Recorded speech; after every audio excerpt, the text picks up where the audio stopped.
Señores y señores, buenas noches, bienvenidos, gracias por estar del otro lado, por acompañarnos. Estaba tratando de pronunciar bien por única vez, bueno, es remanido, pero como tengo un mano a mano que siempre es un placer hacer, en un rato estaré charlando con Darío Stanraiver. Vamos a estar hablando de filosofía en un rato nada más con Darío. Bueno, preparé ahí algunas preguntas, me parece que tantas palabras desde la filosofía que aplicamos. Hacemos una síntesis del día, y es una síntesis. ¿Qué significa? ¿Qué es la síntesis para la filosofía?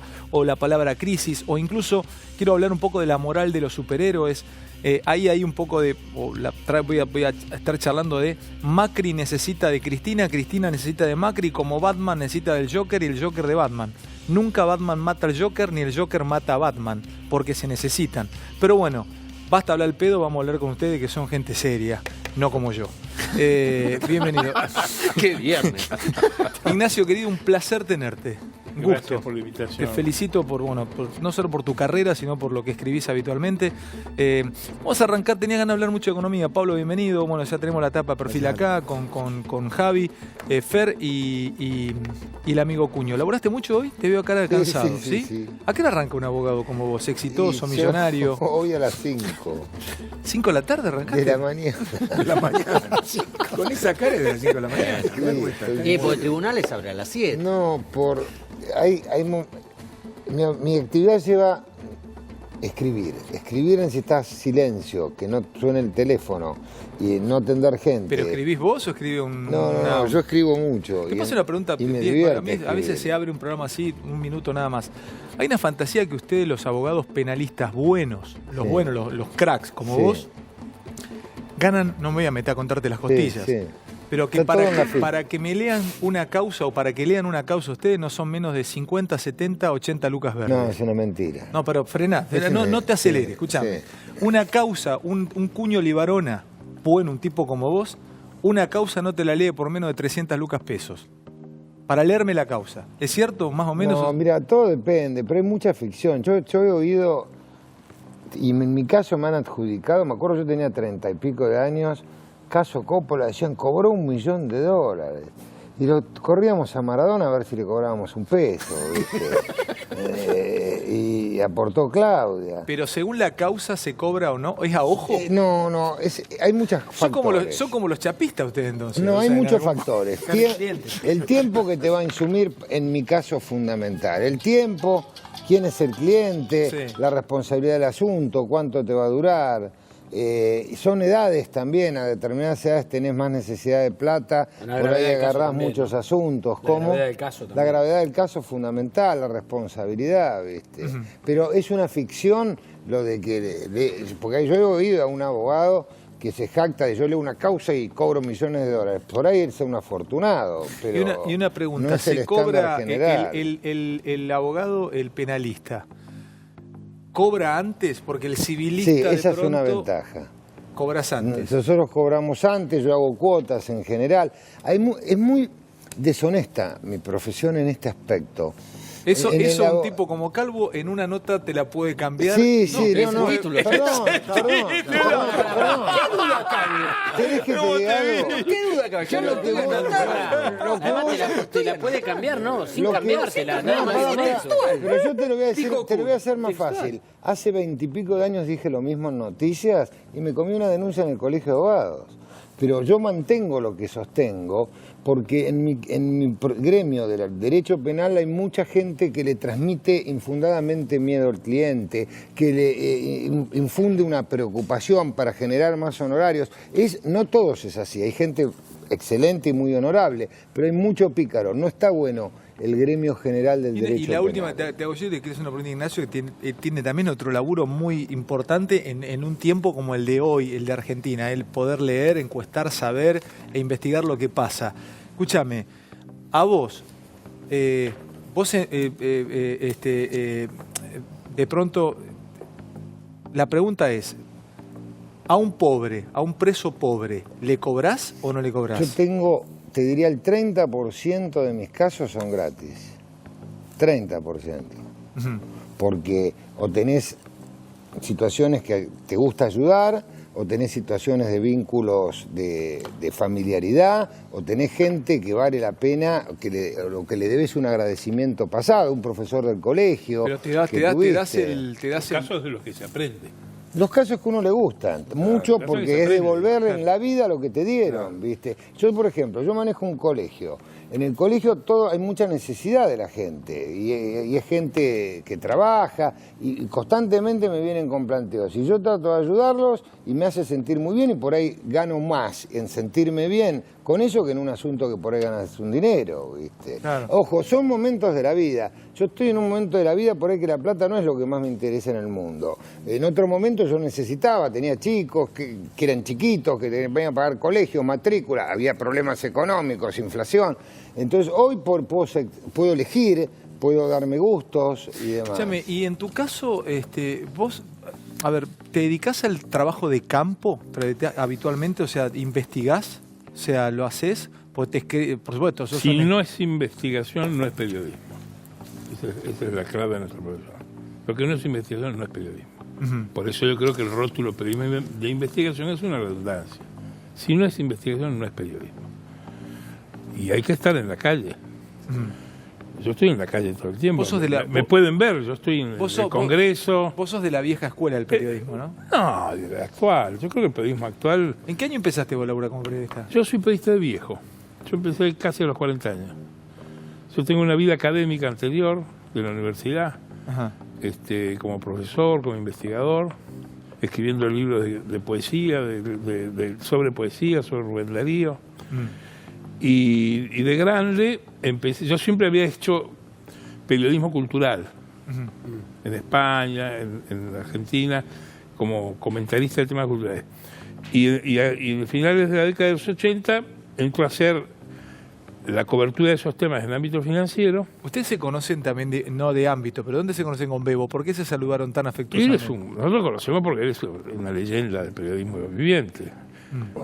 Es una leyenda viviente. No, él fue uno de los fundadores del diario Financiero, aunque yo no trabajé con él. Sí, lo armamos en el 76 con Ramos pensando que venía una época totalmente distinta y la verdad que salieron con 2 paginitas, salimos, había que vocearlo. Ustedes fueron el primer diario, perdón, ¿no? Porque es viernes y está bueno también charlete, es una ronda de... Esto es lo interesante de este programa, debe ser una sobremesa de como si nos juntáramos en la casa de cualquiera de los que estamos acá, estamos tomando un whisky o tomando una gaseosa o un café, estamos charlando de la vida y ahora vamos a hablar de Argentina.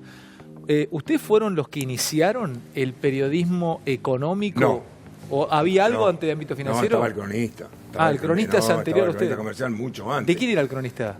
El cronista, el último que yo conozco, el director era Perrota, ¿te acuerdas que desapareció? ¿Y a ustedes ámbito lo fundan con Ramos? Lo fundamos con Ramos. A ver, la cosa es así. El sector financiero no lo cubría nadie. Había una novedad que era cada banco paga la tasa que quiere. La tasa libre. Claro. La tasa libre. Qué interesante. Y nosotros vimos que la gente recurría a los bancos a ver cuánto le pagaban más. Dijimos, muchachos, vamos a poner los avisos. ¿Ustedes se dieron cuenta que la gente iba a los bancos a ver qué banco le pagaba más? Estaban caminando por todo el microcentro. Tenía que ir a cada banco. Tenía que ir a cada banco a saber cuánto no había televisión ni periodismo audiovisual que dijera eso. Y nada, además nadie se ocupaba de eso. Vieron el nicho. El nicho era ese, pero había muchas dudas. Te digo honestamente, había muchas dudas. Nadie quería poner plata porque no sabemos qué podía pasar. Lo que pasa es que empezó a caminar a los 2 meses y el que había puesto la plata era un amigo, no un amigo, pero un conocido de Ramos, que era Erwin Boss, de Pupil en Boss. ¿Te acordás las casas de óptica que estaban por todo el país? Bueno, Erwin Boss pone la plata al principio. ¿Puso la guita para ámbito financiero? Al principio puso la guita. Pasó a Plaza, era el director. Decime una cosa, ¿Ramos sabía de cuestiones financieras? Sí, mucho. No, te lo pregunto, era un tipo que sabía. Era un bicho de la casa. Era un economista. Pudo llegar a ser estudió economía. ¿Cómo se llamaba Ramos? Julio Ramos. Él era economista. No, Julio sabía. Lo que pasa es que después la cosa empezó a funcionar muy rápido. ¿Quién estaban ahí en ese diario cuando arrancó? Y éramos 5. Estaba Leopoldo Melo de la prensa. Estaba... Roberto García. ¿Cómo? Roberto García. Roberto García vino después. Fernández Canedo. Esa generación son posteriores. El núcleo Fernández Canedo vivió... En Clarín vivía, claro. Fernández Canedo, pero también entró después. Fue su director muchos años. ¿Ah, sí? Sí, fue interesante. Escuchame una cosa, ¿en qué año nacen ustedes? Diciembre del 76. ¿Y no empezaron a recibir, cuando empiezan a tener poder, no empiezan a recibir apretadas del sistema financiero? ¿O de los No, gobiernos? no, porque, Pará, mira, en un momento dado, Bebo, ¿sintieron ustedes que llegaban al diario, decimos un año, X, ¿sintieron que lo que ponían en el diario podía mover la aguja? En el sector financiero sí. Bueno, ¿y qué sentías con...? ¿En serio me decís? Sí, en el ¿Sentían sector financiero eso? sí, en el sector financiero estaban preocupados para saber qué demonios íbamos a poner. ¿En serio? Claro, porque generalmente Ramos hace un pequeño comentario Mirá donde vos. se timbiaba un poco. Y entonces había que saber qué salía del ámbito financiero al día siguiente para saber qué título público iba a subir. ¿Cómo se timbiaba un poco? Y sí, algunos jugaban, compraban y vendían de acuerdo con lo que salía en tapa. Si vos te enterabas un día antes, si vos te enterabas un día antes. Timba financiera. Claro, la timba Luego, financiera yo que nunca existe toda vi la eso, vida. ¿eh? Qué Yo nunca bárbaro. lo vi, como nunca lo vi cobrar a él $300.000. Menos mal pero- que dice que ahora no hay inflación. No, pero está bueno. Pero yo lo que me acuerdo, veo en los 90, Sí. el mercado y la gente se despertaba muy temprano Sí. para ir a conseguir ámbito. Pero Sí, perdón. sí, eso en el 80. El Yo eso te iba a el decir, yo periodismo tengo económico, recuerdo, año Sí, sí, 80 y pico, Sí. venía la democracia, 12, 13, 14 años, recién ahí empecé a tener vislumbrar la idea de... Y Bebo era... ámbito financiero podía hacer temblar el gobierno de Alfonsín Sí, sí. con una tapa, con Julio Ramos. Y Bebo, yo lo recuerdo como el primer periodista económico pedagógico en televisión. Claro, porque ¿O no? me lleva Sergio Villarroel. Claro. Sergio me agarra, estaba en radio con él y me dice, vos vas a venir conmigo. Y yo le digo, yo estaba en Clarín. Y me dije, bueno, le dije así. Y él me dijo, ¿por qué me haces así? Bueno, te va a cambiar la vida porque te van a conocer la cara. Si vos te la querés, el día que te la crees te doy un sopapo. Y yo digo, pero si todavía no empecé, ya me querés pegar. Esa fue la primera charla con Sergio Villarroel que me puso O sea, vos empezaste bajo el ala. pero me interesa esto No, porque... yo empecé en porque- gráfica. No, ya se Bebo, pero hablamos siempre de la presión de los poderes y de los gobiernos. Sí. ¿Qué pasaba con la tapa de ustedes? ¿Te llamaba el dueño de un banco? Mira, cuando se armó mucho ruido, es cuando ámbito financiero en tapa adelanta el plan austral. Uy, me gusta, esas historias me vuelven loco. Tremendo. Me vuelven Ese- loco, ese dale, fue- dale. ese ¿Cómo fue- fue? esa fue eso es tremenda. histórico. ¿Cómo fue? Eso ¿Cómo fue fue? histórico. Tendría que traerlo a Roberto García, Sí. que fue el hombre que trajo la primicia. Exactamente, pero ¿sabés cómo nos avivamos? Regirá un severo y audaz plan económico. Sí. ¿Cómo, Ese- cómo, cómo, Ignacio? Regirá un severo y audaz plan económico. Exacto, era Ese es era el título del título. diario. Ponle Título gallina, principal. boludo. Esto es parte de la Título historia. principal. ¿Sabés por ¿Te qué? acordás vos? ¿Te Sí, acordás? sí, ese era el No, es título que- del Bueno, pero Es que ¿cómo se fue arma, un Ignacio? bombazo. Vamos con el Julio, que pasábamos por la bolsa a las 12 del mediodía, y decimos, che, no hay más operaciones. ¿Por qué? En 5 minutos subió todo 20%, se suspende la... Yo digo, qué raro. Era un desastre la economía, una hiperinflación, esto, y subió la bolsa 20%. Al otro día, martes, otra vez el 20%, digo, pará, acá se está armando algo porque si no, no está subiendo la bolsa. Mirá el olfato Empecemos que a averiguar. tenían estos Y ahí Roberto veteranos. empezó a moverse. Olfato. Es así. Ah, le llamó la atención Le eso. llamó la atención 2 veces que la bolsa subía sin ningún motivo. Yo le estaba contando a él, para El plan que existía es la peor. y Contale. era secreto. No, no, Pará. pero que Sí. te cuente, Y lo que logró Roberto Ignacio, y el diario fue te penetrar cuente lo ese previo al secreto golpe. y Ignacio, Escucha Ignacio, esto. lo peor Escucha no esto. fue esa. 3 meses antes del 24 de marzo del 76, 3 meses antes, en la calle se tiroteaban. Pablo Los se agarra la cabeza, Los mirá. montos con las 3A. Aparecían muertos todos los días, aparecían bombas y la bolsa empezó a subir 3 meses antes. En diciembre empezó a subir. Y yo le digo, acá va a pasar algo. Era Afganistán. Siguió subiendo. también. Era, a ver, esto era Pará, Afganistán. Bebo, conté eso, pará. Había un desastre en la Un calle. desastre en la calle. Además parecían los Ford Falcon de los muchachos de la CGT con los custodios con la ametralladora por la ventanilla. Y la bolsa Pasaban los y la bolsa subía. Empezó a subir en diciembre. Y subió un día, 2, 3, 4, 5. No, se terminó, acá pasa algo. Fuimos con Ramos, agarramos a uno que sabe, que está de vuelta de todo. Y dijimos, ¿qué pasa? Muchachos, esto se terminó. ¿Sí? Ya está. Por eso hay que comprar ahora. ¿Por qué? Y febrero, marzo, ya está. ¿Quién viene? Y hay un golpe y se termina. ¿Pero y por qué? Ministro es Martínez de Oz, 3 meses antes. No. Sí. Sí. Claro, el Ese golpe tipo salía sabía en los todo. diarios.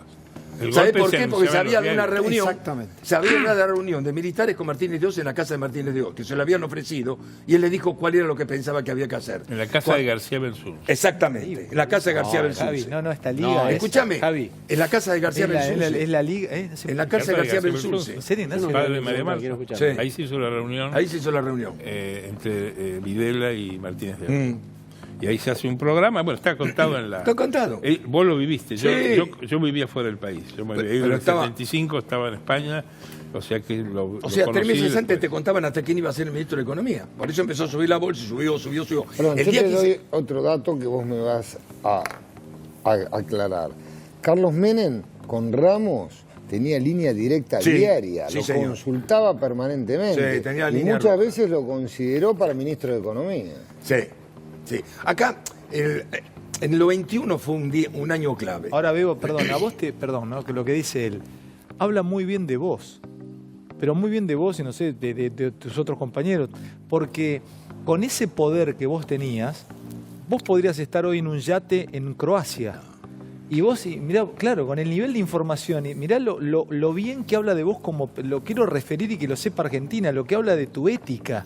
Vos manejabas información de lo que iba a pasar. Tenía información de lo que iba a ¿Eh? pasar, sí, seguro.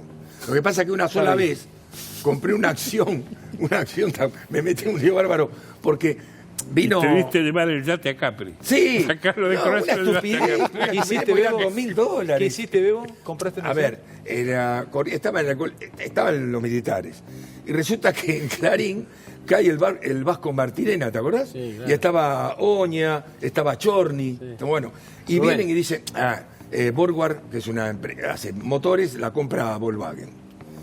Le digo, no puede ser. Además, no, Borgward, y siguieron durante varios días. Digo, ¿estás Alcalde seguro? Oña. Sí. Entonces miré un día, y digo, Borgward no se mueve, voy a tirar un tiro. Compré $2.000. Y al otro día sale en el diario y subió de $2.000, hice 20.000 en 24 horas. Pero vos te Entonces enviaste. no, pero vino, sí, pero lo tiré para ver qué pasaba. Y viene la Comisión Nacional de Valores y dice, ¿usted sabía? Le digo, no, lo sabían en el diario. No, que Conrado Echevarne, ese es el problema. Es información privilegiada. Ah, te Sí, hicieron- en Estados te- Unidos, en Estados Unidos vas a aguantar. Claro, vas a aguantar. Acá- La única vez que hice una, me trataron de embocar. Ahora, No, Alejandro, dije, el basta, periodismo basta. económico en la Argentina y en el mundo tiene un protocolo a veces no escrito de prudencia en el manejo de la información que otras secciones de los diarios y de la prensa en general no suele tener, porque es muy delicado el manejo de determinados... Inclusive hay figuras de delito, lo que Sí. decimos de Momento. información Yo te voy a privilegiada. contar, te voy a explicar jurídicamente cómo es, porque yo A tengo ver, un trabajo Está escrito. increíble la cantidad de gente que se enganchó con esto, colegas, Hace- gente con... Dale. 5 años se estableció como delito la información privilegiada. Es cierto. Acá. En la Argentina. En Estados Unidos, en el sistema Hace años. europeo... ¿Vas preso? No, es un delito con una pena leve. Pero tenés Pe- problema. Pero No, tenés afuera gran sí, problema de afuera. multa y gran problema de la persona jurídica. Sí. Si interviene la persona jurídica como insider en la información privilegiada. Antes, que era la época de Bebo, y hubo un caso famoso que fue Terrabuzzi, Sí. que fue el leading case, Sí. y la que intervenía como organismo de contralor y de sanción era la Comisión de Valores. ¿Podés ¿te acordás? explicar el caso Terrabuzzi cómo fue? ¿Te acordás? Sí. Fue así, se vendía y accionistas que intervenían en la operación compraron acciones, de modo tal que cuando se realizó la operación y se incrementó el valor de la acción, esos accionistas que tenían la información privilegiada y estaban dentro de la Sabían que iban a empresa, vender, compañero. sabían que iban a vender, ganan una diferencia con las acciones. A veces ponen un tercero que le dan la información para que ese tercero la compre. Eso es información privilegiada. Ha habido casos famosos. Por suerte ya ¿Saben no pasa cuál- más. Les voy a Por suerte contar ya no algo pasa más, gracioso. ¿no? ¿Saben cuál es el me dice un primer amigo caso acá, de la me dice historia? me dice Carlos Martínez Seri, me dice que Wall Street con Michael Douglas se basa en Insider Exactamente. Information que él tenía Iván Cana. Bueno, pero te voy a contar la Claro, anécdota. pero Esa gente de Mal- bolsa, para, esa para. gente de bolsa. Oíme, Gordon Ale, Gekko. te voy a contar una historia graciosa. El primer caso de información privilegiada en el mundo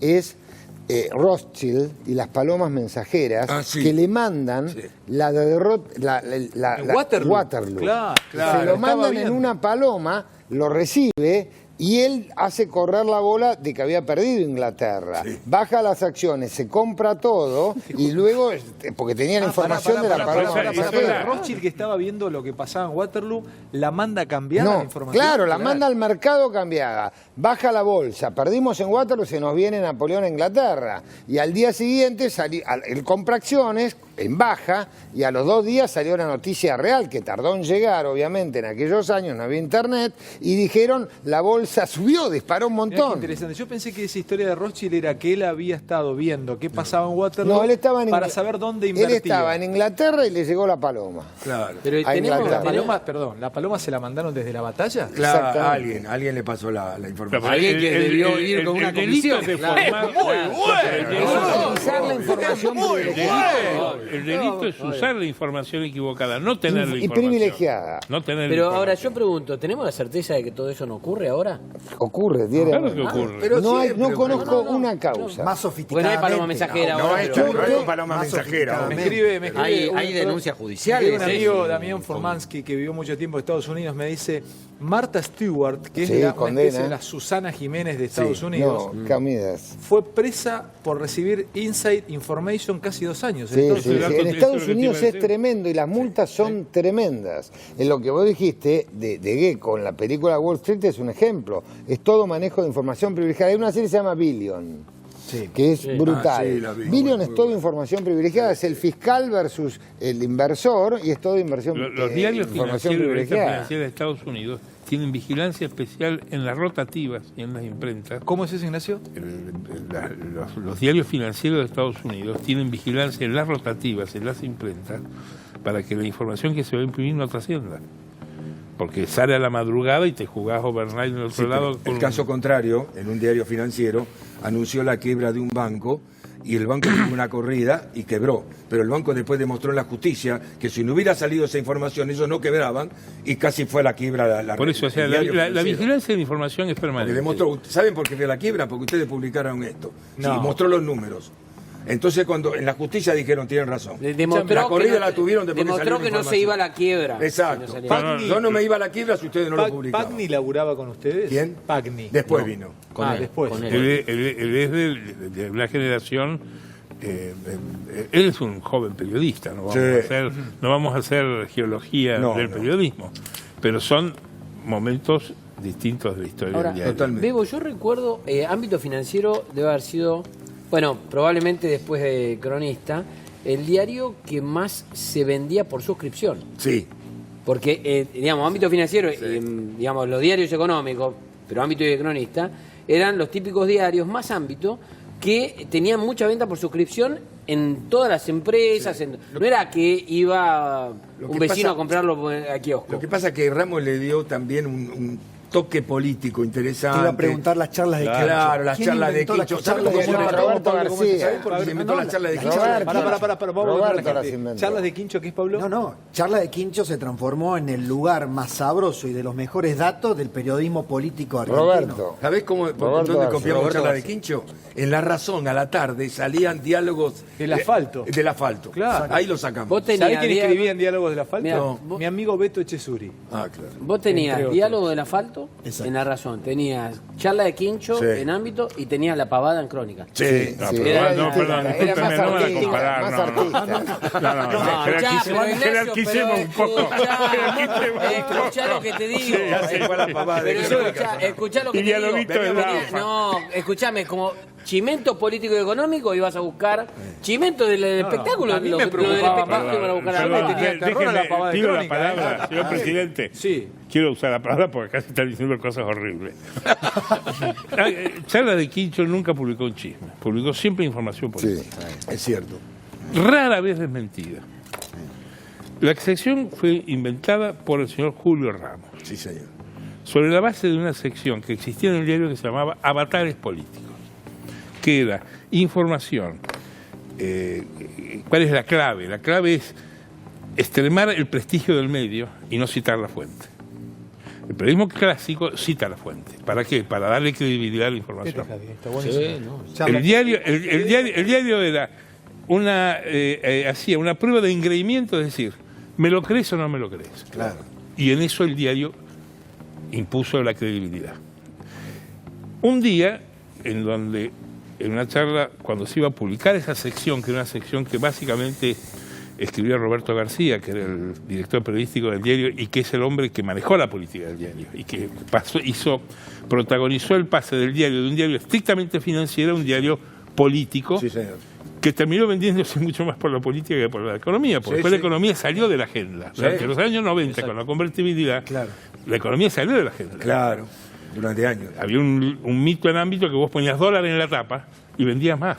Sí. Es como cuando gana Boca, ¿viste? Charlas de Quincho se terminó convirtiendo en una... Y Ramos dijo en un bomba. momento, sí, porque yo fui testigo, dijo, che, esto, le tenemos que cambiar el nombre, que tenemos que poner algo como, por ejemplo, lo que la gente habla cuando se come, cuando...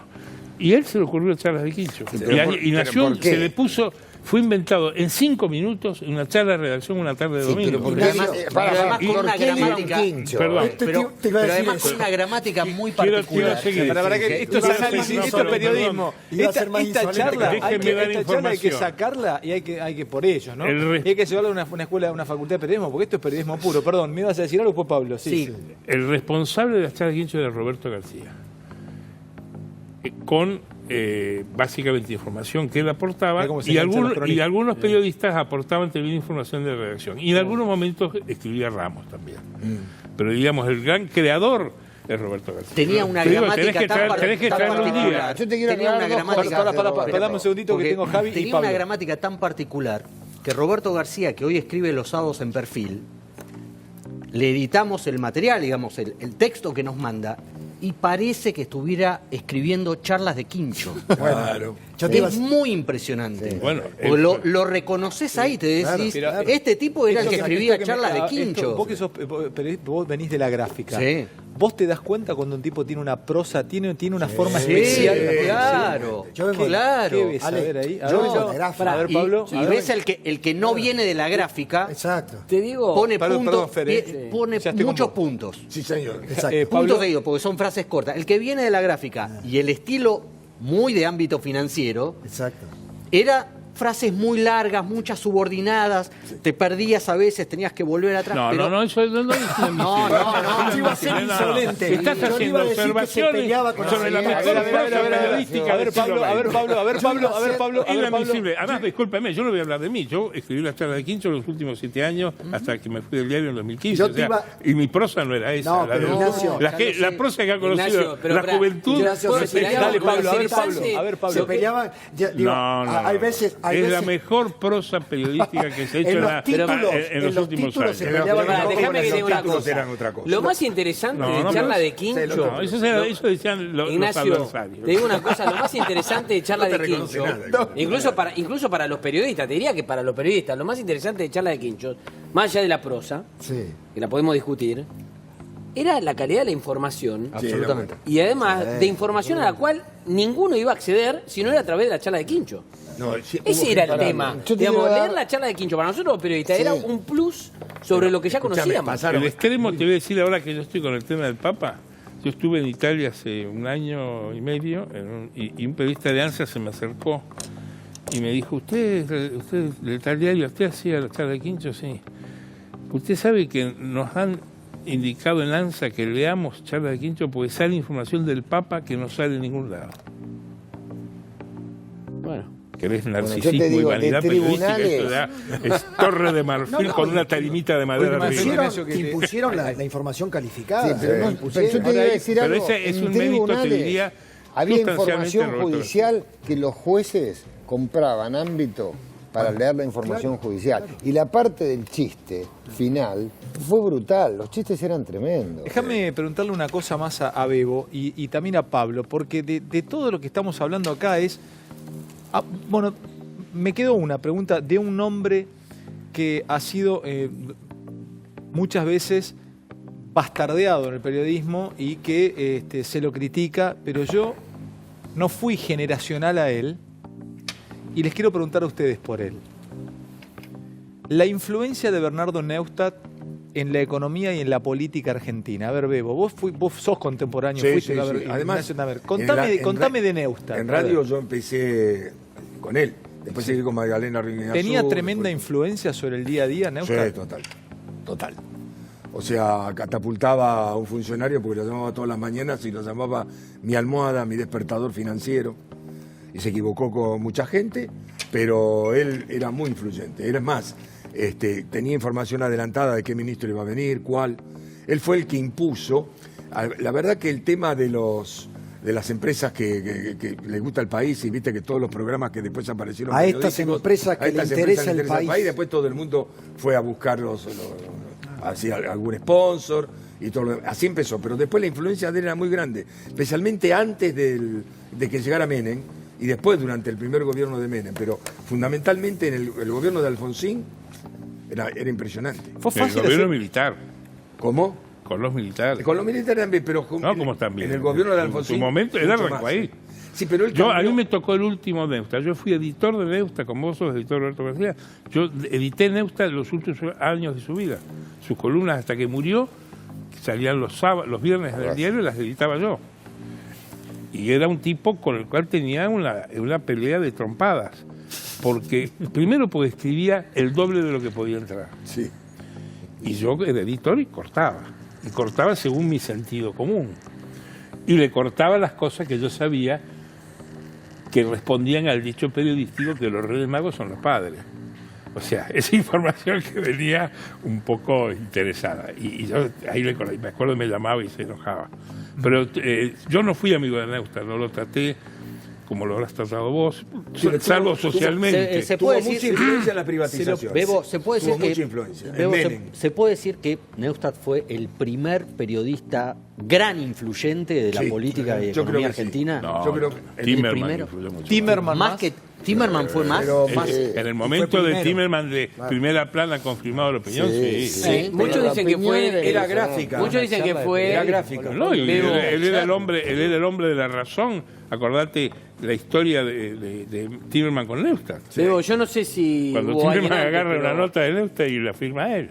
Perdón, Fer, ¿cómo me decís Hay eso? una anécdota que hay que precisarla, porque la estoy memorizando, que hubo un problema por una nota que uno le firmó la nota al otro. Sí. Convivían los dos. Había una columna de Timerman que era Balcarce 50, Sí. que era una columna de de la Casa de Gobierno, Sí. y había una columna de Neustadt, donde trajo un plan económico.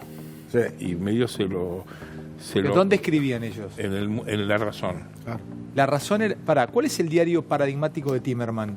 La La opinión. opinión. Para mí la opinión. La opinión. La opinión fue... Llegó a la corte el día de la opinión. Timerman arranca con Primera Plana, que es una revista, después confirmado, y después hace un diario en Mendoza, se llama El Diario de Mendoza, El Diario, y luego La Opinión.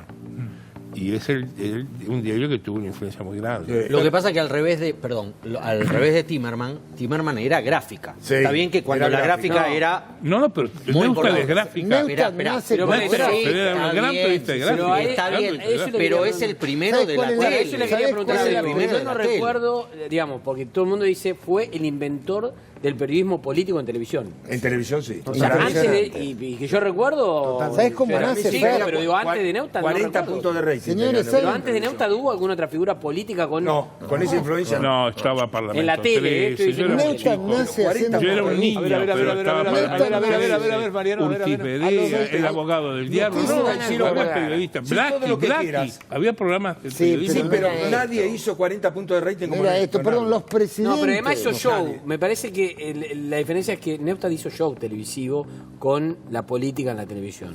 Chicos, Los Había más que presidentes, yo señores, televisivo, los era el presidentes. magnetismo que tenía. Yo era Acá muy chico, yo era tenemos- muy acá- chico. acá- Yo acá- estaba Yo con voy a un contar sonajero. historias. Dale, te contate una historia y después quiero preguntarles del poder del periodismo. Sí, yo te Con voy a un contar dos caso historias. aquí en esta mesa, dale. Neustadt empieza a los 20 y pico de años con su primer revista, que es la revista de Racing. Sí, Es exactamente. deportiva, empieza con orientación deportiva. Y el segundo dato que te quiero dar, desde Alfonsín a Menem, que fue la época de gloria de la noche de Neustadt, Neustadt hablaba todos los días con los presidentes y todos lo tenían como hombre de consulta, era impresionante. El poder que tuvo Bernardo, que ¿Te yo puedo lo contar traté dos mucho y le anécdotas? tenía cariño, ¿Te puedo- es impresionante. Dos anécdotas cortas. Primero, quien quiera revisar, podrá haber otras, pero a mí me llegó muy temprano y fue el primer libro que me enganchó con el periodismo, El hombre que se inventó a sí mismo, que lo acaba de reeditar Jorge Fernández Díaz, que lo escribió un joven Jorge Fernández Díaz, ignoto en su momento como periodista, recién comenzaba, un libro que a él nunca le gustó, porque además le hicieron un vacío, porque escribió la biografía no autorizada de Bernardo Neustadt. Ahí me llega el personaje cuando yo era un adolescente.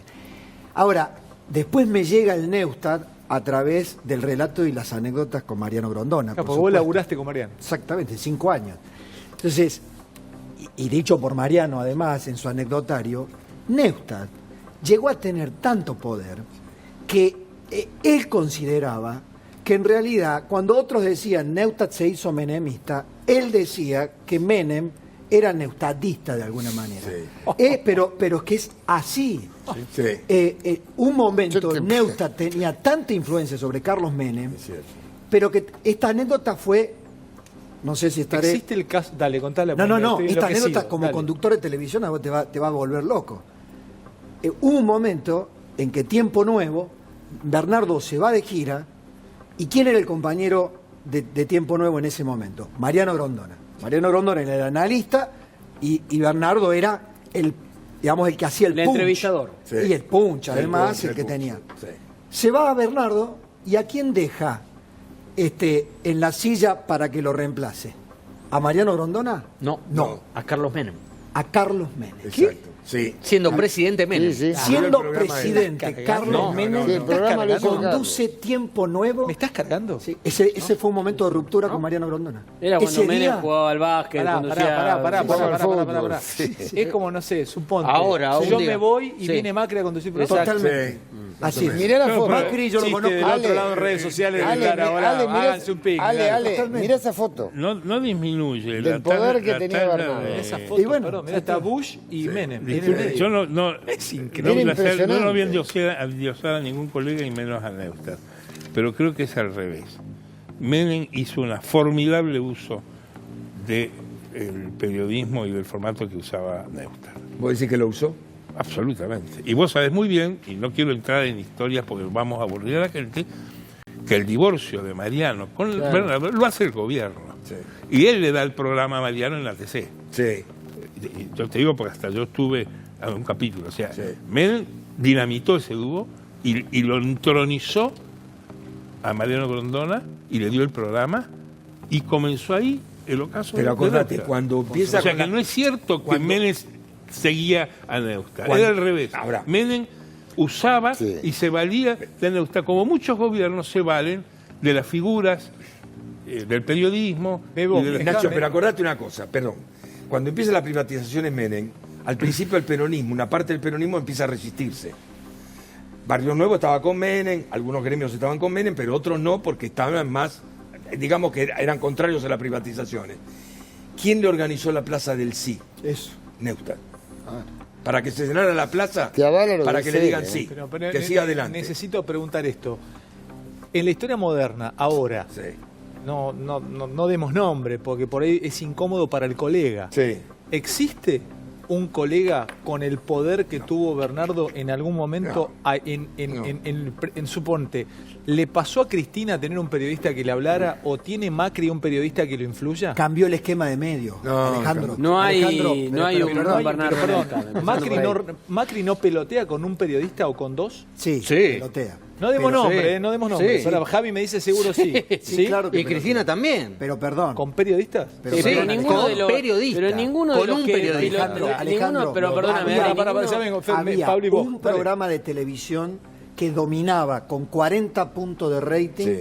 una audiencia total en la Argentina y de ahí venía el poder y la influencia. Vos tenías un periodista, tenías dos con Mariano Grondona. Después comenzaron Pero, a perdón, multiplicarse perdón. los Pará, periodistas. me pidió Los 40 Ignacio, pará que me puntos pidió de- Fernando, de me pidió Neustadt Fernando. Fueron con el Bambino Veiga.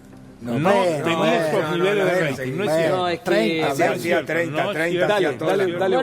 No, digamos, a ver, completando un poco lo que decía Pablo, el sistema de medios cambió muchísimo. Macri seguramente pelotea con algún 2, 3, 4, no sé, algunos periodistas. Con varios, sí.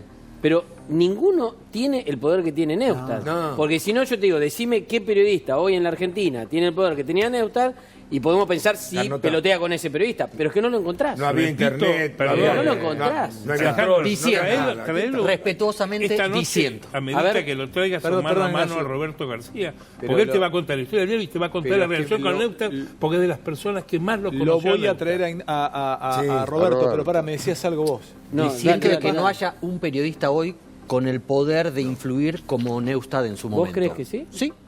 Sí, sí. ¿Y quién, Que por tiene ejemplo? nombre y No, apellido. no demos nombre. No, pero... Tiene nombre y apellido. No, yo creo que No. es una visión deformada. Los políticos se valen de los periodistas. Bueno, al revés, es no probable. tiene ninguna influencia de los ¿Vos periodistas. crees que hay un los periodista en la usan. Argentina con la capacidad de influir sobre Macri como... No, No, que no, tal sobre Macri vez no. que Pero- sobre Macri, pero sino sí. sobre la opinión pública. Los políticos detestan a los periodistas. En general, Querrían sí. un mundo sin periodistas. No, eso está, yo te Sí, comparto si- plenamente. Si tenés Sí, una visión totalmente de crítica, acuerdo. si te haces amigo del poder, no.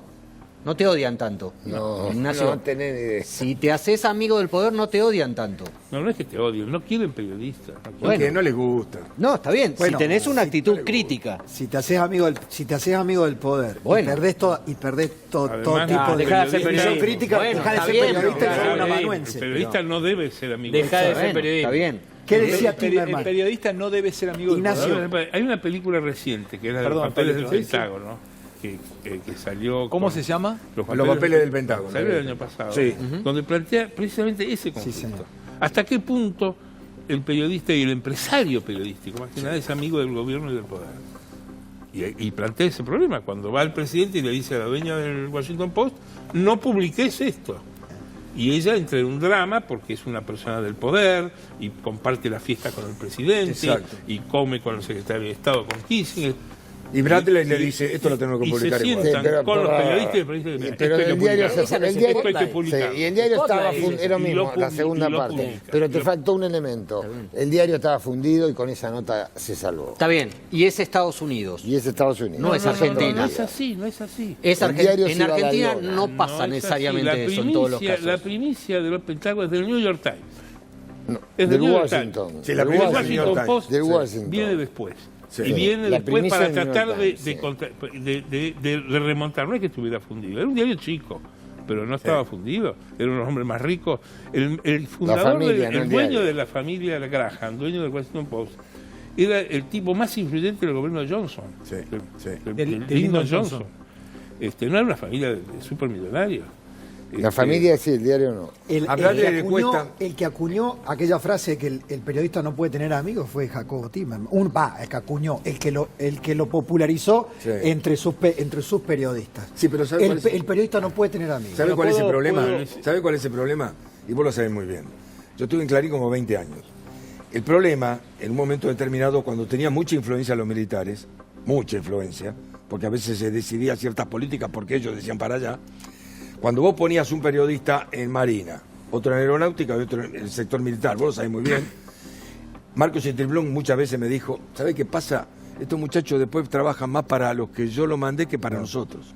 Claro, eso pasa siempre. Y bueno, Voy a poner el caso de Pablo Rossi aquí en la mesa. Pablo es un periodista influyente, muy influyente a nivel nacional, pero Pablo tiene una tremenda influencia en un mini país, que es Córdoba.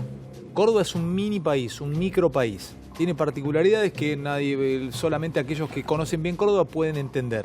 Es un micro país, es un país en miniatura. Y lo que Pablo dice, o las editoriales que Pablo puede hacer en la radio, o cuando escribe, o cuando dice algo, genera realmente influencia en los políticos y en la sociedad en Córdoba. Me pasa a mí que desde que Pablo está acá y Pablo cuenta hacia la pasada algo, tiemblan los cimientos. Entonces yo te pregunto, ¿cómo manejás vos o cómo crees que debe manejar, salí de vos, cómo debe manejar el poder el periodista? ¿Cómo debe manejar el poder el periodista? No deja de ser un gran poder, es una responsabilidad, creo que decía el hombre araña. Totalmente. A ver, ¿cómo manejás vos o cómo debe manejar el poder el periodista? No, Ignacio ha dicho algo muy interesante que da para mucho y es cierto. Creo que el mayor equívoco quizás de un periodista político que tiene una cercanía al poder, donde hay un hábil político que le hace el abrazo del oso para usarlo, es creer que su influencia va más allá o que es más importante que lo que el propio político puede hacer. Me parece que ahí hubo una confusión de roles muy difícil de desentrañar entre Neustadt y Menem. Pero eso es lo que nos pasa todo el tiempo. Tu fuente, el periodista. Esto que decía recién Osvaldo, ¿cuánto te acercás a tu fuente y le respondés y protegés y cuidás a tu fuente? ¿Cuánta distancia tomás para poder objetivar, entre comillas, para poder describir lo que tu fuente te dice, aún en contra de tu fuente? Yo hablo con políticos permanentemente. Llegás a un nivel cuando te dicen determinadas cosas que, bueno, son las reglas nuestras, esto es en off, esto es en on, lo estableces, hay códigos, pero... ¿Cómo sabés, les pregunto a todos en la mesa, cómo sabés, No. estoy tomando una clase de periodismo con ustedes, ¿cómo detectás cuando empiezan a operarte? Todo el tiempo un político te quiere operar. todo el tiempo. ¿Y los periodistas no? ¿Lo evitas? ¿Lo evitas? ¿Cómo? ¿Los periodistas al político no? Le querés sacar información. Claro. Yo le quiero sacar información. Sí, Yo hoy igual- hablé con un político y le político pregunté. quiere que Hoy hablé con un Pará, político y le que pregunté. ¿Acaso son periodistas? Le pregunté a un político, Tinelli, ¿por qué se abraza con Mansur? Pará, Por Me ejemplo. tengo que pará, proteger. dale, Me tengo- dale, No, me boludo, tengo que dale, pero estamos proteger. hablando de No, periodismo. no. Es una charla pero- exquisita. Sí, está bien, pero ¿Cómo te das cuenta quiero andar cuando- con cómo te das cuidado. cuenta En estos cuando- momentos quiero andar con ¿Cómo te das cuidado. cuenta cuando te quieren operar? Chequeando. Claro. Lo más fácil del mundo, chequear. Ahora, es lo habitual. Es lo más fácil, pero no lo que hacen siempre. No, Exacto. lo que se hace siempre. Estamos Lamentablemente. generalizando. Lamentablemente. Y ¿Cómo Ignacio se sabe chequear lo sabe, en un mundo pero que cada vez más difícil es chequear? Cada El vez dedo más en la difícil llaga. chequear. Eso que has puesto es el dedo en la llaga. difícil. No, es difícil. Tenés que laburar, tenés que llamar, tenés que ver gente. Entonces, si uno te cuenta una cosa, no quedarte con esa única fuente y andá a buscar otro que te diga a ver si eso es verdad. Sin mandar en cana a esa otra fuente. Sí, igual Pero, te voy a decir una cosa. Ahí Eso juega es mucho- ABC del periodismo. Lo Javi, que pasa es que ahí- hoy eso era venimos peli- acostumbrados Javi, ahí juega mucho a dos... el tema de el on y el off. Porque muchas veces cuando te quieren operar, te operan en off. Claro. Entonces, Es muy lo buena, que hay Fer. que, claro, Es muy buena. El off lo que hay que es hacer, muy buena, Fer, es el muy off buena. es lo el que hay que último hacer, refugio perdóname, de los Ignacio, canallas. perdóname, No hay que déjame completar una admitir cosa. nunca. Pará, No hay Ignacio, que admitir déjame, nunca. ahora voy, Déjame voy. completar una- Dale, Lo dale. que hay que hacer con el on y el off es que los políticos entiendan que todo es on, excepto que Exactamente. ellos pidan off por algo particular, con un tema. Pero todo es on. Ahora, ¿puedo No es tan comentar? sencillo. No, ¿Puedo comentar? no, lo admito. Pará, porque No lo Ignacio, admito. Ignacio Cereta acaba de decir Dale. una cosa A hermosa ver. para una, reitero, esto está enganchado todo el mundo, es una mini clase de periodismo que están dando. Decime la frase del off. El off es el último refugio de los canallas. No hay que aceptarlo, estoy de acuerdo. Ah, bueno, por Eso eso. es todo, No, no. no estoy de acuerdo. No, ¿Escuchaste? en la tele... Porque además la en gente los no sabe medios- lo que es el off. El off, la gente cree que es... ¿Qué es el off? El on es hablar, jetonear. ¿El off qué es? No dar la fuente. No es no contar la Claro, información. claro. Claro. No contar Es no la dar la información es fuente. información bloqueada. identificar Es la bloqueada. Si a mí vos decís, esta te la doy bloqueada, yo, por ejemplo, no lo admito. Claro, a mí cuando alguien me dice, te voy a contar algo, pero no lo puedes publicar. No, yo te- Gracias, no me lo buenas cuentes. tardes, chao. Ignacio, Ahora, pero no me distinto- hagas perder tiempo. pero Distinto discutamos, es, no, te lo perdón. cuento, manejalo, pero no digas que te lo dije yo. Yo te Eso puedo es hacer una no. pregunta, te voy Eso a es poner el en un off. aprieto y te voy a llevar a una... Te voy a poner en un límite. Suponte que estamos en Estados Unidos, no estamos haciendo animales sueltos y yo trabajo en el Pentágono y te llamo. Te digo, Ignacio, te quiero contar algo. Te lo voy a decir en off. Vamos a estar invadiendo Turquía en 20 días. Te lo cuento en off. ¿Qué haces vos? ¿Lo publico? ¿Cómo que no? Lo que no admito es que el off sea algo que yo no pueda publicar, que es lo que suelen creer los políticos. Claro, Quieren que lo digas vos con tu nombre. claro, exactamente. Eso me encanta. Claro. Cuando te dan un off... A mí si hablas inconsciente- conmigo, yo soy periodista, jodete. No me hables, sino, no me hagas perder el tiempo. No, no, es que de todo es acuerdo? on. Estoy de acuerdo. Todo es on. Pero todo Pablo es no on. sé si está muy de acuerdo. Yo ¿Estás de tengo un acuerdo? sistema de trabajo en los libros, por ejemplo, que es lo que llaman los americanos el deep background, o sea, conversaciones de trasfondo profundo. Yo me siento con vos, contame todo lo que sabés para que yo lo entienda. Vos me explicás, generás una confianza que podés profundizar los temas amplísimamente con el compromiso que vos no lo vas a citar la fuente, vas a usar el material, lo vas a chequear. Se llama trasfondo profundo. Se suele usar mucho en defensa, en diplomacia, porque si no los temas no los entendés. Te lo tiene que explicar un experto de fondo. Se llama trasfondo profundo. Yo voy más lejos, yo lo grabo. Yo tengo centenares de horas. Para mi libro de Macri tengo 120 entrevistas. El libro este del Papa que saqué ahora, otras 120 entrevistas. De 2 horas, 3 horas. Las guardo, las lacro, las voy a donar con mi ego a la Universidad de Harvard, como dice Woody Allen, y que se escuchen dentro de 20 años. Porque se dicen cosas muy interesantes. Lo que uno genera con la conversación de trasfondo es extraordinario. ¿Se llama conversación de trasfondo? Deep background le llaman en periodismo de Estados Unidos. Deep background. El trasfondo, background, deep. Es una Profundo. técnica. Es una técnica, es uno de los rangos de la información. Off the record, on the record, bloqueada, deep background. Repetime eso, on the record. On the record es hablar. Sí, sí. Dale. No, Off the record no citar la fuente. Dale. Claro. Bloqueada es. No publicar. Yo tengo un caso que voy a contar algún día, te voy a dar la música nada más. Cuando hubo un hecho importantísimo de la Argentina hace 40 años, 30 años, los responsables del diario fuimos citados por el gobierno entonces a explicarnos que iba a ocurrir algo muy importante y que nos lo decían para que lo supiéramos y no lo adelantáramos, porque si lo adelantábamos podía hacer un daño gravísimo a la seguridad nacional. A mí me tocó estar, yo fui por mi diario con Ramos, con Roberto, y escuchamos, nos miramos y dijimos, lo aceptamos, y nos quedamos callados. Y ocurrió. Y eso ocurrió, lo hizo el gobierno con los distintos medios de la Argentina. Era un tema de seguridad nacional, de relaciones internacionales, era una medida que el gobierno tomaba y que si se filtraba era un desastre. Claro. Porque hay cosas que si se filtran También, tenés razón. no son desastres. El plan austral no fue un desastre. No. Pero lo que vos estás diciendo, eso es una premisa. lo que vos estás diciendo fue el Tata Joffre por Clarín. A él se lo dijeron. Ahora, digo una No, vos cosa estás hablando de un hecho anterior. Está bien. Yo hablo está de un bien. hecho del comienzo del gobierno de Menem. Ignacio, está bien. déjame que diga algo sobre el on y el off, que era lo que estaba diciendo antes también, que lo comparto plenamente. Nos citó Pero, el canciller, todo es on, excepto que quieran calidad de off y que lo tengan que decir. Si no, uno presume que todo es on. Sí, todo yo acá coincido hablando. acá Ahora, con no hay nada que deseen más los políticos que se publique que es el off. Obvio. O sea, le digamos, Claro, cuando tiran la hablan piedra con y vos, esconden la mano, o digo. mueren Claro, porque y lo sí. que se publique es el off, Claro. no el on.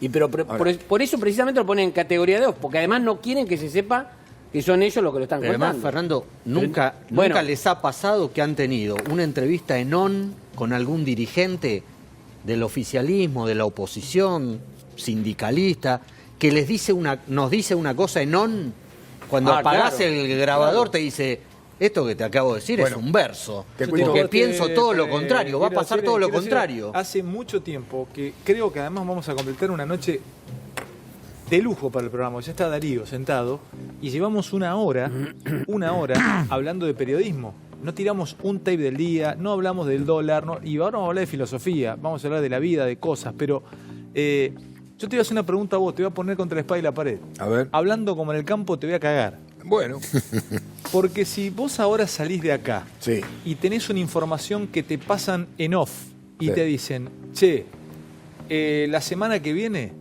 vamos a devaluar un 40% la moneda, Sí. pero lo tenés como info, pero no lo tires, te lo doy en off, te lo pasan del gobierno, ¿qué haces?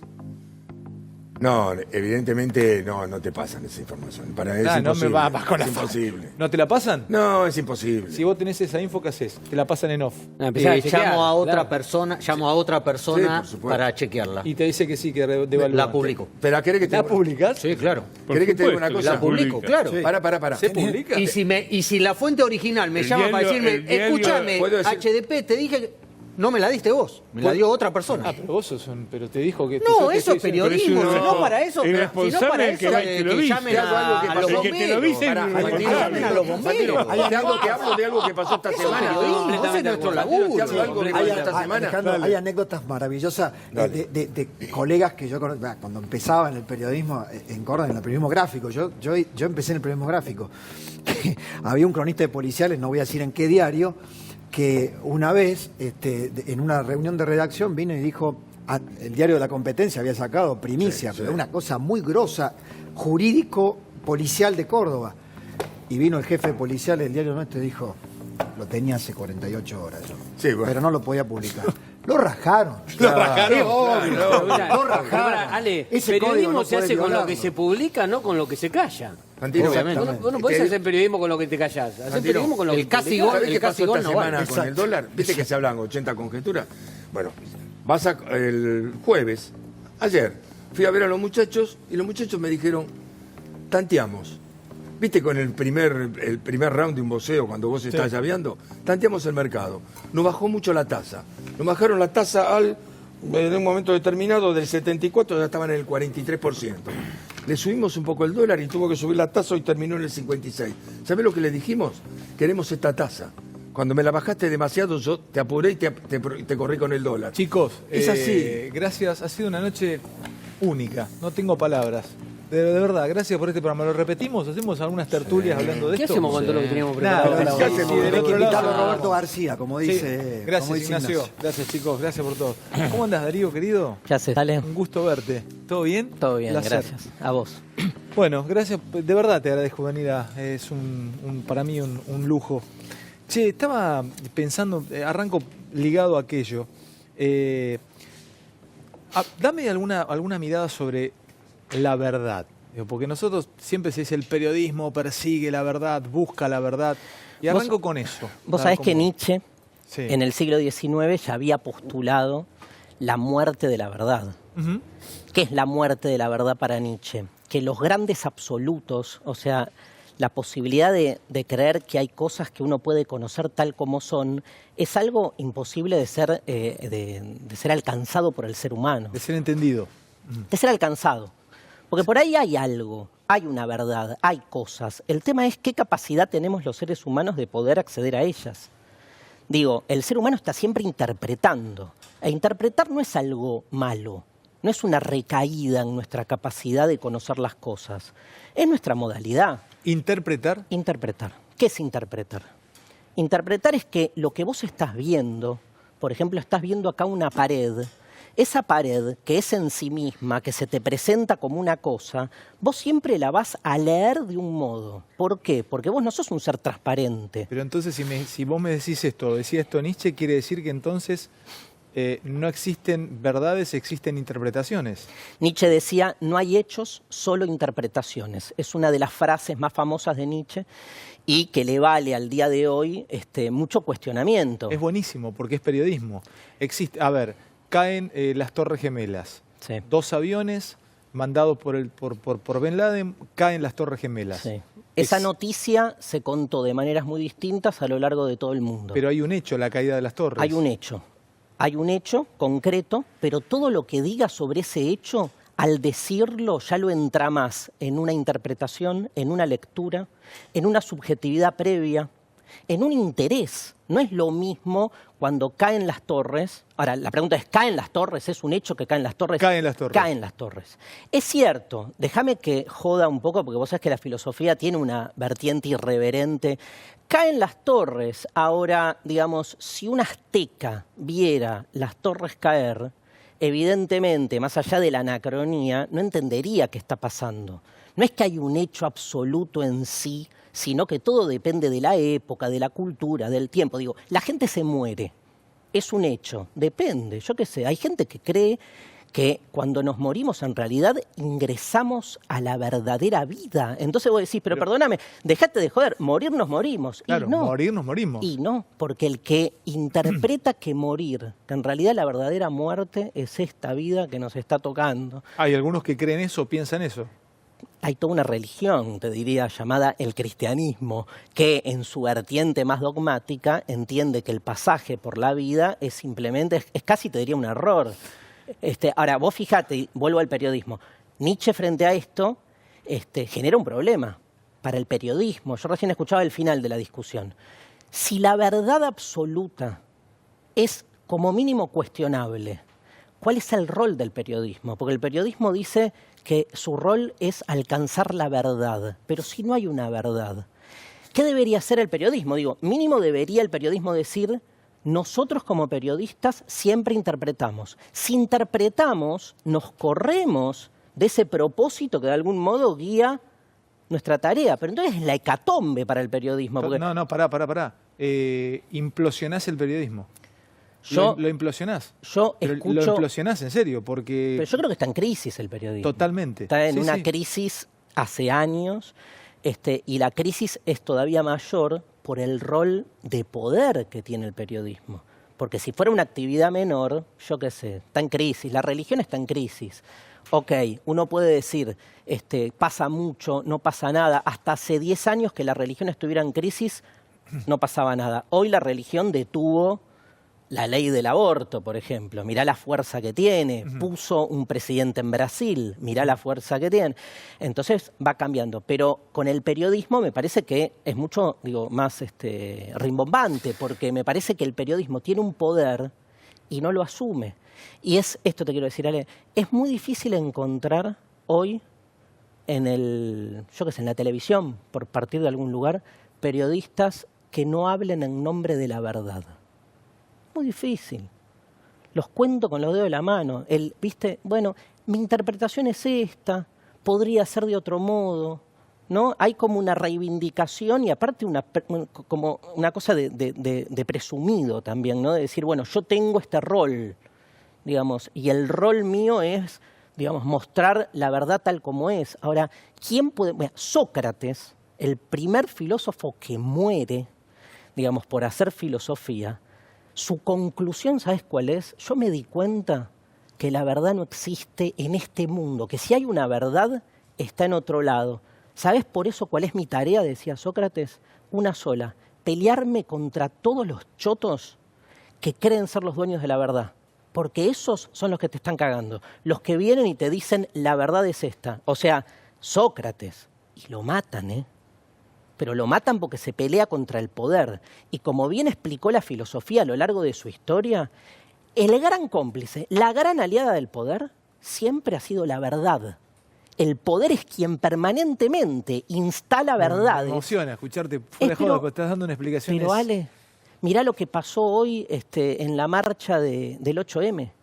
Digamos, estamos hablando de que la mujer es la gran discriminada de la historia. ¿Y su discriminación con qué tuvo que ver? Con naturalizar un lugar de sujeción a partir de una idea de verdad. O sea, cuando se oprime, ¿y cómo se oprime a la mujer? Se la naturaliza, nos hace creer que hay una verdad sobre la mujer que es indiscutible, que esa verdad viene por naturaleza. Siempre el poder tiene de su lado un saber que fija verdades. Entonces nos han hecho creer durante siglos que el rol de la mujer es venir a darle placer al hombre, a tener hijos, a ser la cara emocional del ser humano, ¿no? Entonces, hoy, por suerte, como en muchos otros aspectos también de la sociedad, esto empieza a explotar y empezamos a visualizar otra cosa. Me mató tu emoción. No, me emocionaste, pero profundamente. Te lo digo de corazón. Te cayeron dos lágrimas. Pero ¿sabes por qué? Porque de verdad, mirá lo que te voy a digo. decir una cosa, Darío, escúchame. Porque si a mí no me emociona lo que vos me decís, yo me tengo que dedicar a otra cosa. Porque si siendo 12:20 de la noche, charlando con vos acá, disfrutando esta charla y llegándome hasta dentro de lo que yo siento por esta profesión, que yo no me siento periodista, yo me siento un entrevistador, un tipo que charla. Y realmente, de verdad, me gustó mucho lo que me... ¿Te puedo dar un ejemplo con vos? Dale. Y te saco de este lugar que ya es, digamos, de por sí, digamos, para analizar la cuestión de la verdad y el poder en la mesa de animales sueltos, tenemos ya para... Sí. Vamos al fútbol. ¿Vos podés ver el fútbol por fuera de la subjetividad boquense? No. No. Vos podés, no hay hechos, solo interpretaciones. Vos ves un partido.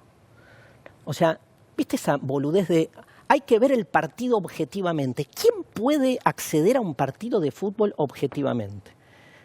Porque está siempre implicado de alguna manera. No, si yo veo Patronato Belgrano, lo veo... Yo vi Patronato Belgrano. Estaba ganando Belgrano 1-0, no sé cómo terminó. Ganaba 3-0 Belgrano, pero yo estoy pensando como hincha de Estudiantes, ¿quién conviene que gane para que se vaya al descenso Gimnasia? ¿Entendés? Vos también haces lo mismo, no jodamos. Es buenísimo, pero entonces hay una razón. implicación que puede ser mayor o puede ser menor, pero hay una implicación. Obviamente si ves... No, pará, te voy a decir algo.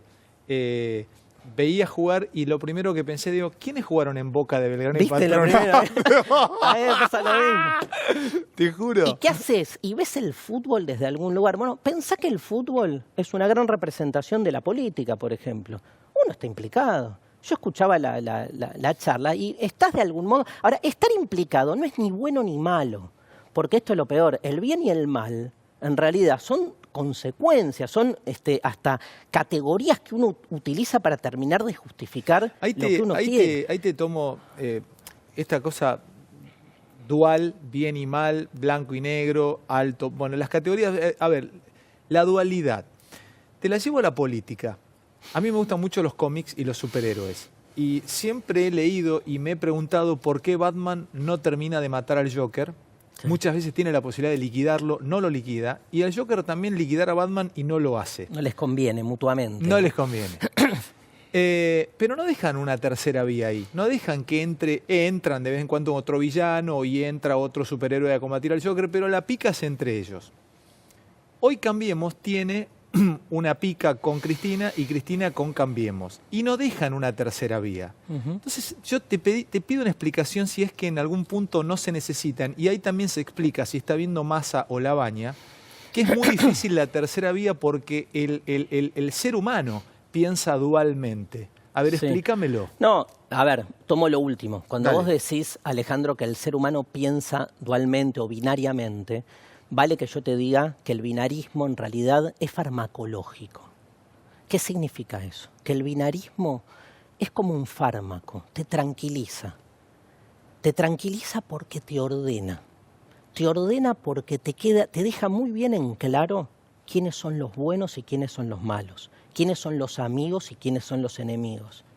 Creo que lo dijimos la última vez que vine acá, yo te recordaba esta frase de Nietzsche cuando Nietzsche decía ¿cuál es la diferencia entre el bien y el mal o entre los buenos y los malos?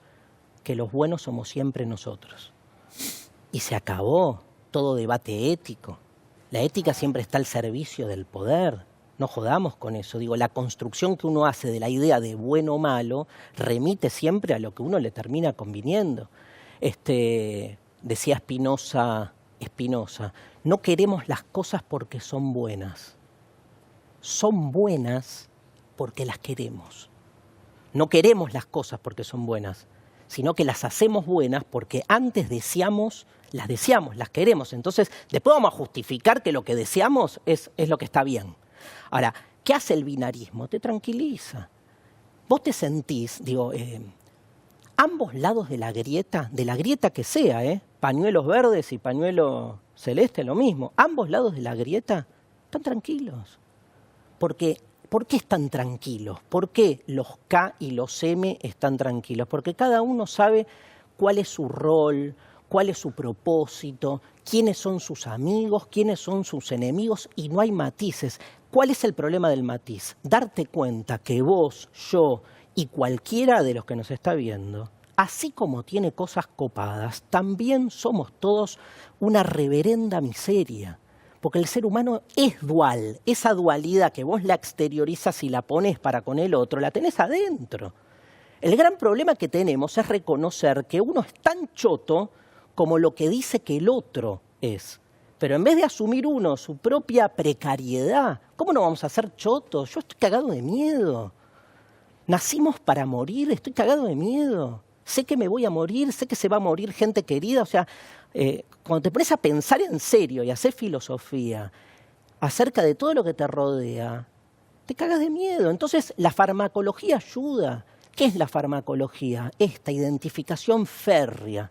Yo por eso estoy a favor de todo lo contrario, aunque duela, aunque angustie. Estoy a favor de la ambigüedad, estoy a favor de las contradicciones, estoy a favor de la contingencia, o sea, del cambio, de que yo hoy puedo pensar de un modo y mañana moverme a otro. O sea, tengo algunas bases, entiendo, o sea, yo entiendo... Que me quedé pensando lo que decís y digo, esos dos lados de la grieta, que no salgamos de lo político, pero si yo estoy en el lado de la grieta, me informo con ciertos periodistas y con ciertos diarios. Si estoy del otro lado, me informo con estos ciertos periodistas y con estos diarios. Tengo un pensamiento, tengo otro. Ahora, es muy complicado que seamos felices, después hablemos de la felicidad, y que podamos crecer. Digo, que yo creo que el que está seguro de sí mismo, calculo, debe ser más feliz que nosotros. ¿El que está seguro de sí mismo? Y sí. Yo no estoy seguro de mí, yo dudo todo el tiempo. Yo creo que el tipo que, o sea, yo envidio al que cree en Dios. Bueno, yo no tenía notado, entre las cosas que te quería preguntar es si la filosofía ve bien dudar, porque vamos en el fútbol, nos encanta el fútbol a los dos. Sí, pero frases del fútbol, sí. Dudás y perdiste, Sí. Acá dudás, acá te dormiste y te velan, Sí. No dudes. No, en la vida, no dude, no sea... Pero vos me decís que la duda entonces en la filosofía la toma como algo positivo, a dudar. La toma como algo positivo y por eso te convierte en un gran perdedor. Qué bueno. Lo que eso. pasa que... Repetime digamos, eso, ¿te convierte en un perdedor? Te convierte en un perdedor. ¿Qué tiene de malo perder en términos existenciales si la vida es finita? ¿De qué estamos hablando? ¿Qué es ganar? ¿Qué es ganar? Digo, tomo a Heidegger, que yo sé que es un filósofo que a vos te copa. Heidegger, cuando habla de la muerte, dice, todo el tiempo estamos tratando de tapar una de las características más temerosas de la muerte, que la muerte es inminente. O sea, ya nos podríamos morir, vos, yo. En este momento alguien se podría estar muriendo. Seguro que se está muriendo alguien si vos tomás las estadísticas. O sea, la muerte es inminente, ¿eh? Digo, frente a una muerte inminente, yo siempre hago filosofía cuando pierdo estudiantes, porque digo, ¿qué me voy a preocupar si, ¿no? Frente a la inminencia, frente a la precariedad de lo que somos, digo, ese dispositivo del éxito y del fracaso, me chupa un huevo. Pero en ese momento, ¿cómo sufrí la eliminación de la Copa del Mundo en Rusia? Yo me acuerdo en ese momento, mis hijos llorando, dije, paren. O sea, son 22 tipos corriendo detrás de un pedazo de vaca muerta, promoviendo una representación patriótica en un tiempo de crisis de las identidades nacionales donde a todo el mundo le chupa un huevo la patria y de repente se vuelve argentino en el Mundial para ser exitista, ¿no? Porque es salir campeón del mundo y se te juega... Pará. Ahora, eso no me quita que 3 segundos antes, cuando Di María creo que casi la mete y no la metió, me empecé a golpear la cabeza contra la pared. Eso es como se llama contradicción. Y la contradicción nos constituye en lo que somos. Yo soy consciente de que el fútbol es el opio del pueblo en la sociedad capitalista, globalizada y espectacularizada. Pero el domingo hay que ganar. Es el clásico. Y voy a la cancha. Y vos me decís, pero decidite, Darío, la grieta de un lado o de otro. Y tengo las dos cosas. Ahora, en la política, yo tengo claro, digo, este gobierno no me cierra, tengo claro por qué no, tengo claro las consecuencias sociales de las políticas económicas, me siento muy identificado, vos lo sabés, con la gestión anterior. No me hace un fanático. Pero pará, no me hace un fanático. Y vos me decías... ¿Vos sabés que ¿sabés la cantidad de gente del otro lado que te escucha y que sabe que vos tenés una identificación con el gobierno pasado y debe estar diciendo, este tipo me cae bien? Me gustaría tomar un café, charlar, escucharlo, por eso llenás cuando vas a un teatro y no solamente van a verte aquellos que piensan como vos o gente que estaba con el gobierno pasado. O sea, mirá, porque estás dando, hace 25 minutos charlamos y hay un silencio en el estudio escuchando, te estás dando una clase de salto de grieta. Sin querer, tal vez. Yo creo, Alejandro, que todo es grieta. O sea, no se sale de la grieta porque lo primero que tenemos agrietado es nuestra propia identidad. Yo no soy uno, vos no sos uno, somos muchos. Nietzsche decía, ¿quién soy yo? Un campo de batalla, entre distintas facetas que están en pugna entre sí. Yo soy un campo de batalla, decía. Sí, esa es de mis favoritas de Nietzsche. ¿Qué frase? Porque, ¿viste cuál es el verso? Es que uno es armónico con uno mismo y que esa armonía después tiene que traspasarse a la armonía social. Nietzsche decía, todo es conflicto. Tenemos ahí una frase de Walt Whitman, que es uno de mis escritores preferidos, que dice, perdón que me contradiga, contengo multitudes. Canta. Es hermosa también. Sí. Es esa línea. Es esa línea. Es esa época, aparte. Ese fin del siglo XIX que es, digo, para el que nos está escuchando y quiere leer esos autores, es la época de Marx, de Nietzsche, de Baudelaire, de Oscar Wilde.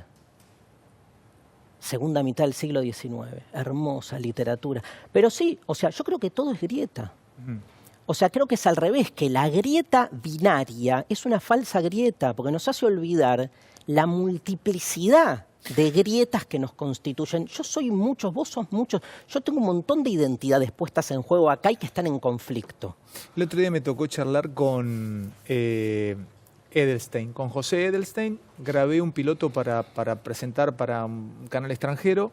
Él es físico teórico, da clases en España. Fue y trabajó con Hawkins. Y empezamos la charla, estábamos en un auditorio, solos grabando, y me empecé a sentir muy mal. Pero mal de verdad, el flaco me estaba dando la nota, charlando, el profe estaba hablando. ¿Mal físicamente? Mal por lo que me decía, por lo que me contaba, es doctor en física. Entonces me empezó a contar distancias cósmicas, a cuánto estamos de Andrómeda.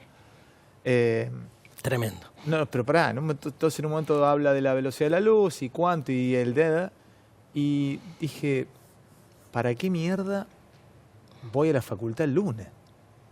Si total es imposible saber para qué. Digo, me sentí, pero nada, absolutamente nada. Y ahí te pregunto un concepto que siempre te leo y que vos, del cual tratás de explicar y hablar, que es la incertidumbre. Sí. ¿Qué es la incertidumbre? ¿Vivimos en incertidumbre? La incertidumbre sería, en primer lugar, qué pregunta aparte, ¿no? Porque vivimos en la incertidumbre, obvio, y pegamos manotazos de ahogado para que esa incertidumbre no nos cubra. ¿Sabes cómo se llaman esos manotazos de ahogado? No. Cultura. Todo lo que hacemos es para tratar de tapiar esa especie de digamos, yancia, perdón por la palabra, de abismo originario que se va expandiendo. O sea, de nuevo, yo sé que es una fórmula medio remanida, pero nacimos para morir. En el fondo de todo, no hay fondo. ¿No hay fondo? Y no, si naciste para morir. O sea, vos pensá todo lo que hubo antes de tu nacimiento, la eternidad. Todo lo que va a haber después de tu muerte, la eternidad. O sea, ¿cómo no va a haber incertidumbre? ¿Qué podés decir? ¿Vos creés que alguna de las teorías científicas que hoy existen, dentro de, te doy un número, 100.000 años, ¿alguna va a sostenerse? Te podría decir la de la gravedad, ni tampoco. No, si ya la física cuántica, sí, totalmente. Digamos, ninguna. Cioran, ¿lo tenés a Emil Cioran? Emil. Breviario de los vencidos. Qué lindo, bueno, vos es que tenía una frase de Cioran, me acabo de comprar 3 libritos de Cioran. Escribe cosas muy simples y chiquitas y cortitas. Recomendadísimo. Pero te quiere matar. No recomiendo leerlo el domingo a la tarde, nada más. Va para el balazo. Hay uno de los mejores títulos de la historia de la filosofía, del inconveniente de haber nacido. ¿Es de Cioran? Sí, no saben lo que es ese libro. Es hermoso. ¿Para cómo es el título? Del inconveniente de haber nacido. Tengo un amigo, Sergio Filiolo Tronco, que debe estar enloquecido. Hoy conoció a Cioran. Mirá qué loco me lo estoy nombrando. Estábamos comiendo unas papas fritas antes de venir y yo saco un librito de Cioran que lo tengo ahí en la mochila para sacar alguna pregunta para hacerte. Luego tener por aquí escrita. Y le digo, mira, Tronco, esto es para vos. Y leyó, me dice, qué loco, ¿de dónde sacaste esto? No, Cioran, le tenés que leerlo. ¿Del inconveniente de haber nacido? Sí. Contame eso. Nada, Cioran escribe de una manera muy particular, aparte muy llevadero. Además de ser pesimista y nihilista, digamos, son... ¿Qué es nihilista? Nihilista viene del latín. Nihil en latín significa nada.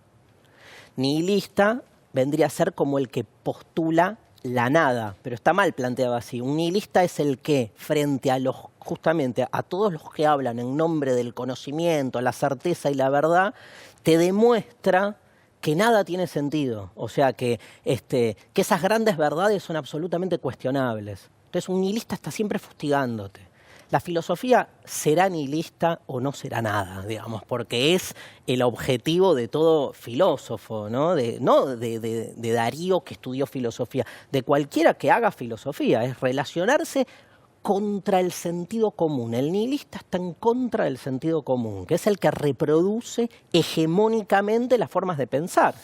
Pero déjame la frase de Cioran, que te quiero traer. Y quiero saber qué pensás.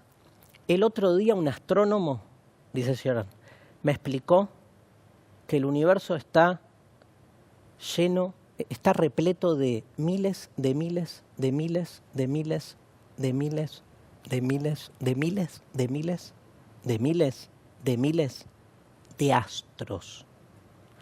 A partir de ese momento, dejé de limpiarme el culo.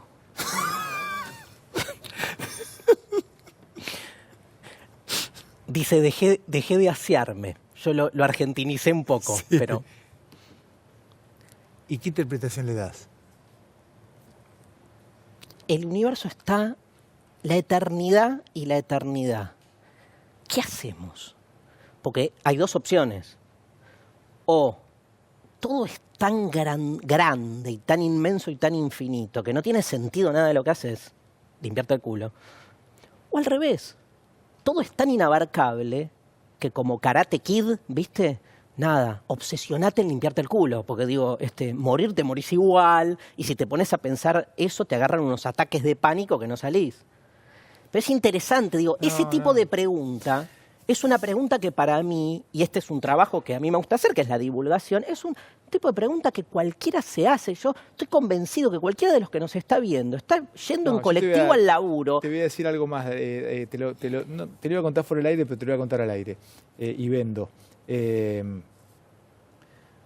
El año pasado yo charlé con vos acá.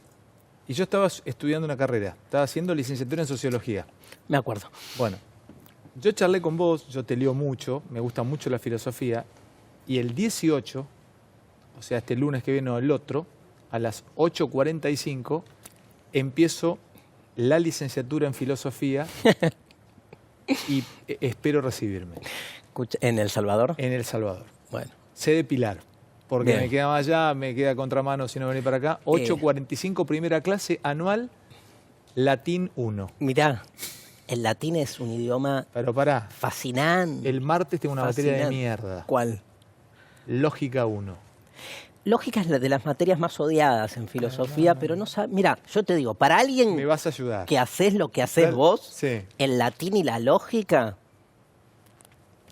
Bancame fundamental. que en el cortecito del medio vamos a hablar de la angustia. Si la angustia que ellos, con la que ellos trabajan, o por lo menos la que ellos sienten, la angustia filosófica, tiene algo que ver con la angustia psicológica, o esa angustia que de vez en cuando te llega, muchas veces algún profesional te ayuda a combatirla con algún fármaco. A ver si la angustia ellos la ven de otra manera, la ven mal, que de vez en cuando les llegue la angustia.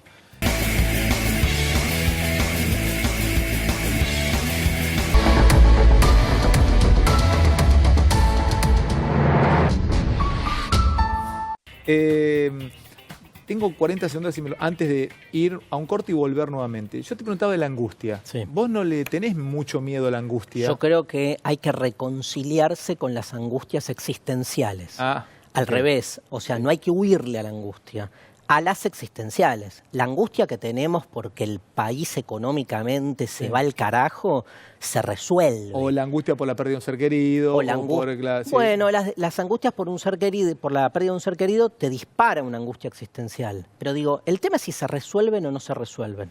Una muerte no se resuelve. Un país más ordenado económicamente se resuelve. Digo, Claro. votá lo que tenés que votar y se terminó.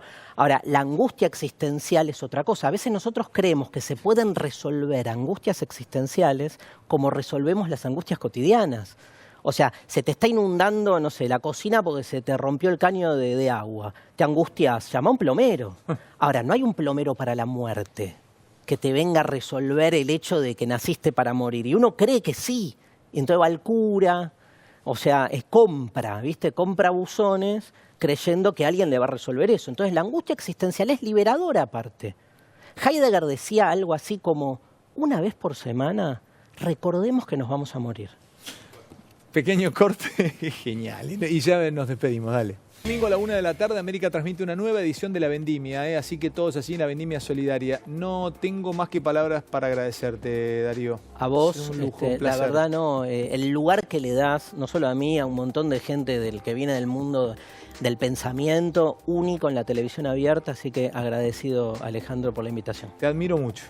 Gracias. Gracias, Darío. Un placer. Chao, querido. Gracias. Muy amable. Nos vemos mañana, el lunes, si Dios quiere. Chao.